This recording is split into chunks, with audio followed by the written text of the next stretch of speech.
പരിശുദ്ധ ദൈവമാതാവിന്റെ വണക്കമാസം 26-ാം ദിവസം. സ്വർഗാരോപിതയായ ദിവ്യകന്യകയെ, അങ്ങ് ആത്മശരീര സമന്വിതയായി സ്വർഗത്തിലേക്ക് ആരോപിതയായപ്പോൾ അനുഭവിച്ച മഹത്വവും നിസ്സീമമായ ആനന്ദവും അഗ്രാഹ്യമാണ്. നാഥേ, അങ്ങേ സ്വർഗാരോപണം ഞങ്ങൾക്ക് ഏറ്റവും വലിയ ധൈര്യവും പ്രത്യാശയും നൽകുന്നു. അങ്ങേ അമലോത്ഭവവും പാപരഹിതവുമായ ജീവിതവും ദൈവമാതൃത്വവുമാണ് അതിന് അങ്ങേ അർഹയാക്കി തീർത്തത്. ഞങ്ങൾ അങ്ങേ മാതൃക അനുസരിച്ച് പാപരഹിതമായി ജീവിച്ച് സ്വർഗത്തിൽ എത്തിച്ചേരുവാനുള്ള അനുഗ്രഹം ലഭിച്ചു തരണമേ. സ്വർഗമാണ് ഞങ്ങളുടെ യഥാർത്ഥ ഭവനമെന്നുള്ള വസ്തുത ഞങ്ങൾ ഗ്രഹിക്കട്ടെ. അതിനനുസരണമായി ജീവിക്കുവാൻ ഞങ്ങൾ പരിശ്രമിക്കുന്നതാണ്. ഞങ്ങളുടെ ബലഹീനത പരിഹരിക്കുവാനായി അനുഗ്രഹിക്കണമേ. സ്വർഗസ്ഥനായ ഞങ്ങളുടെ പിതാവേ, അങ്ങയുടെ നാമം പൂജിതമാകണമേ. അങ്ങയുടെ രാജ്യം വരണമേ. അങ്ങയുടെ തിരുമനസ് സ്വർഗത്തിലെ പോലെ ഭൂമിയിലുമാകണമേ. അന്നന്ന് വേണ്ടുന്ന ആഹാരം ഇന്ന് ഞങ്ങൾക്ക് തരണമേ. ഞങ്ങളോട് തെറ്റ് ചെയ്യുന്നവരോട് ഞങ്ങൾ ക്ഷമിക്കുന്നത് പോലെ ഞങ്ങളുടെ തെറ്റുകൾക്ക് ഞങ്ങളോടും ക്ഷമിക്കണമേ. ഞങ്ങളെ പ്രലോഭനത്തിൽ ഉൾപ്പെടുത്തരുതേ, തിന്മയിൽ നിന്നും ഞങ്ങളെ രക്ഷിച്ചു കൊള്ളണമേ. ആമേൻ.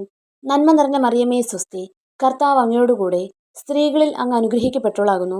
അങ്ങയുടെ ഉദരത്തിൻ ഫലമായ യേശു അനുഗ്രഹിക്കപ്പെട്ടവനാകുന്നു. പരിശുദ്ധ മറിയമേ, തമ്പുരാന്റെ അമ്മേ, പാപികളായ ഞങ്ങൾക്ക് വേണ്ടി ഇപ്പോഴും ഞങ്ങളുടെ മരണസമയത്തും തമ്പുരാനോട് അപേക്ഷിച്ചു കൊള്ളണമേ. ആമേൻ. പിതാവിനും പുത്രനും പരിശുദ്ധാത്മാവിനും സ്തുതി, ആദിയിലെ പോലെ ഇപ്പോഴും എപ്പോഴും എന്നേക്കും. ആമേൻ. സുകൃത ജപം. പാപികളുടെ സങ്കേതമായ മറിയമേ, ഞങ്ങൾക്കു നീ മധ്യസ്ഥയാകണമേ.